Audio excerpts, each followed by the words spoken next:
Two nuts roll out of the same hardware store bin. Identical size, identical shine. One is rated to hold a garden gate closed. The other is holding a jet engine together. And the only difference is a tiny code stamped on top that almost nobody learns to read. 15 fasteners, each one a small piece of engineering, including, near the end, the only nut on Earth that is physically incapable of rattling loose. The hex nut run on a secret. It doesn't hold anything. Tension does. As you tighten it, the threads physically stretch the bolt, microscopically, and the bolt spends the rest of its life pulling back, clamping the joint shut like a drawn spring. A properly torqued nut isn't sitting there. It's under permanent load. Even the 6 sides are calculated.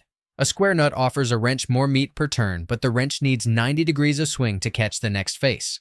Hopeless inside cramped machinery. 6 faces need only 60. Hex is the exact geometric compromise between torque a tool can deliver and space a tool can steal. And those faint marks stamped on top, that's the grade, the engineering rating of that exact piece of steel. It's the entire difference between the gate nut and the jet engine nut from the start of this video, hiding in plain sight. The wing nut fires the wrench entirely. 2 broad metal wings give your fingers just enough leverage to create real clamping force with no tool at all, which is why it lives on. Everything meant to be adjusted constantly. Microphone stands, cymbal mounts, camera rigs, jig fixtures. It's an honest trade. Maximum convenience, minimum holding power, which also defines its one forbidden zone. Anything that vibrates. The same easy grip that lets fingers tighten it, lets an engine loosen it, one buzz at a time. The nylock looks like a hex nut wearing a small crown, and inside that crown sits a ring of nylon with a hole slightly too small for the bolt. So the bolt's threads have to carve their own path through it, and the nylon squeezes back, gripping the threads with constant friction that vibration can't talk its way past. It exists because machines shake themselves apart, one invisible micro-rotation at a time, and a plain metal lock washer eventually flattens and gives up. Nylon keeps squeezing. Its enemy is heat. Past roughly 120 degrees Celsius, the nylon softens and the lock simply melts away, which is why you'll never find a nylock near an exhaust or a turbo. That territory belongs to all metal locking nuts with deliberately deformed threads that don't care about temperature. The detail most people never hear. Nylocks are officially single-use. Every removal carves the nylon a little wider, and in aviation they go straight in the bin after one service. On your trailer hitch, maybe you reuse it once. Maybe. The acorn nut is a hex nut with a polished dome sealed over the top, and it exists for the moment a bolt stops being hardware and becomes something people touch. The dome swallows the sharp exposed threads. No snagged clothing, no scraped skin. And just as importantly, it makes the joint look finished instead of industrial. Playgrounds, furniture, railings.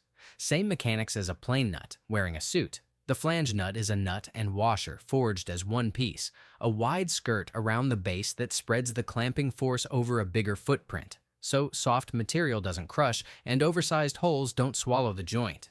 Many have ridges cut into the skirt's underside that bite gently into the surface, adding a light self-locking effect for free. Its origin is pure factory logic. If the washer is part of the nut, no assembly line can ever forget the washer. Less a stroke of genius, more a mistake made impossible, which is its own kind of genius. The T-nut solves a materials problem. Wood can't hold machine threads. They'd strip on the second use. So the T-nut brings its own. A threaded barrel with a pronged flange gets driven into the timber from behind. And here's the elegant part. When a bolt threads in from the front, the tightening force pulls the prongs deeper into the wood. The harder you load it, the harder it anchors itself.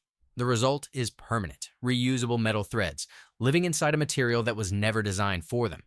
Which is why every climbing wall hold and speaker cabinet in the world hangs on these.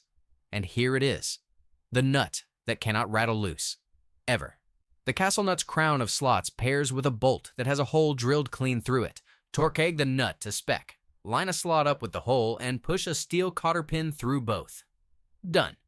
Every other locking fastener in this video ultimately leans on friction. And friction is mortal. Nylon melts, threads wear, washers flatten. The castle nut skips the argument. A solid steel pin physically blocks rotation.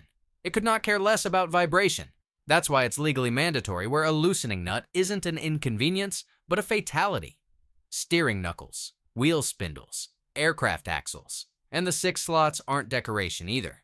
Safety-critical joints must hit an exact torque value, and the odds of one lone slot aligning with the pinhole at exactly that torque are basically zero. 6 slots means one of them always lines up within spec, no over-tightening required.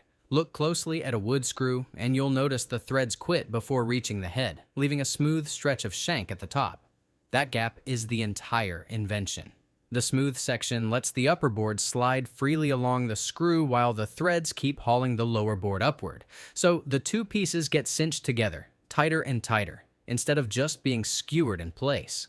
And unlike a bolt dropping into a prepared hole, the wood screw carves its own tunnel, compressing the fibers around itself as it goes. That compression is the grip, the wood itself clamping the screw, and it holds for decades. The machine screw is the wood screw's disciplined sibling, a blunt cylinder with fine, perfectly even threads running from tip to head, and no ability or intention to cut its own path. It demands a tapped hole or a waiting nut machined to match. That fussiness is the feature. Because the threads mate precisely instead of tearing their way in, a machine screw can be installed and removed thousands of times without degrading the joint. It's the fastener of everything meant to be opened again.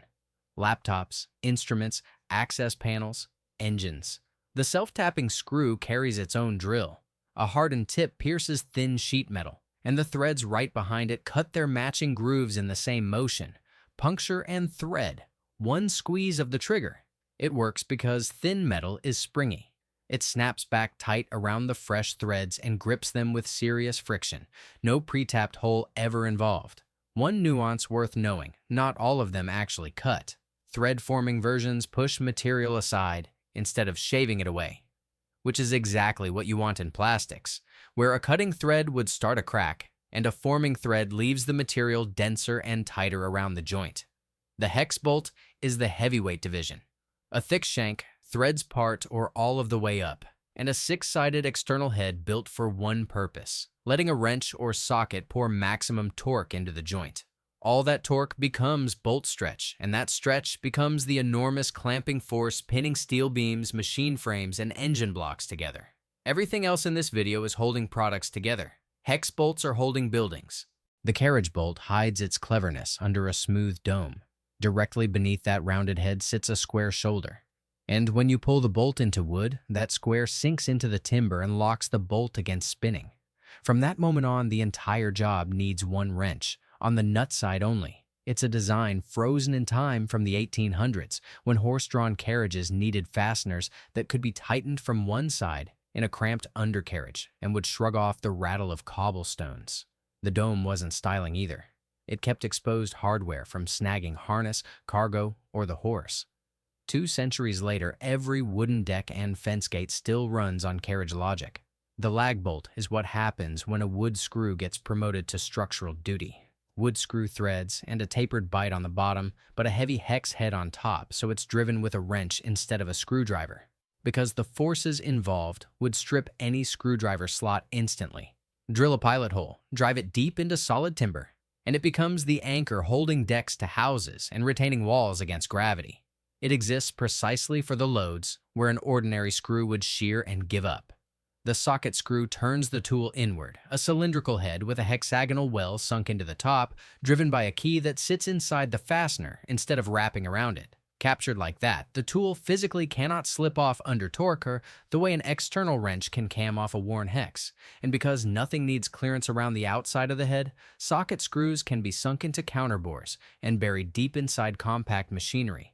Tight engine assemblies, machine tools, anywhere a swinging wrench would need space that simply doesn't exist. Every fastener so far exists to press 2 things together. The eye bolt breaks the pattern, a threaded shaft crowned with a forged, fully closed steel loop, screwed into a heavy object to give it one dedicated point to be lifted, hung, or dragged from. It isn't closing a joint, it's converting an object's entire weight into a single hookup for a cable or shackle. Which changes what failure means. A failed nut is a loose joint. A failed eye bolt is a falling load. So the small shape under the loop suddenly matters enormously. A shoulder eye bolt has a collar seating flush against the surface, and that collar is what lets it survive a pull arriving at an angle. The plain shoulderless version is rated for one direction only, straight up, and rigging one at an angle anyway is exactly how these fail in the field, and why riggers check for that collar before they check anything else. 15 shapes of metal, all answering one question. How do you keep things together in a world that vibrates, rusts, and pulls? Every ridge, slot, and dome you just saw is 100 years of someone's failure, engineered out. Subscribe. Next time, another drawer of the workshop gets decoded.